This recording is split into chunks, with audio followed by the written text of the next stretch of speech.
అందరికీ నమస్కారం. మొదటిసారి మా ఛానల్ని చూస్తున్న వారైతే సబ్స్క్రైబ్ చేసుకోండి. పక్కనే ఉన్న బెల్ ఐకాన్ను క్లిక్ చేయండి. ఓం నమో భగవతే శ్రీ రమణాయ. ఒక అమెరికన్ వృద్ధురాలు 10 రోజుల ముందు రమణాశ్రమానికి వచ్చింది. కొంతకాలం ఇక్కడే ఉంటానని ముందు ఆశ్రమవాసులతో చెప్పింది. కొద్ది రోజుల్లో మాతృభూతేశ్వర ఆలయానికి కుంభాభిషేకం జరగబోతున్నది కాబట్టి ఆ సమయంలో రమణాశ్రమంలో జనం ఎక్కువగా ఉన్నందున కారణంగా ఆమెకు విశ్రాంతి లోపించినట్లు ఉన్నది. ఈ విషయాన్ని ఆశ్రమ భక్తులు మహర్షికి విన్నవించారు. ఆ రోజు సాయంత్రం అందరూ వింటూ ఉండగా మహర్షి ఒక ఉపన్యాసంలో ఇలా అన్నారు. అదిగో ఆ అమెరికన్ వృద్ధురాలు ఒక చీటీ రాసి పొద్దున నాకు చూపింది.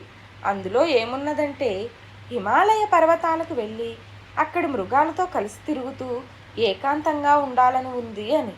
పాపం ఇప్పుడు ఇక్కడ జనం ఒత్తిడి ఉంటోంది కదా, సహించలేకపోయింది కాబోలు. గత రాత్రి ఎవరో ఇదే విధంగా అడిగితే, ఇక్కడ మనుషులు ఉంటే అక్కడ మృగాలుంటాయి, అది మాత్రం ఏకాంతం ఎలా అవుతుందని చెప్పాను.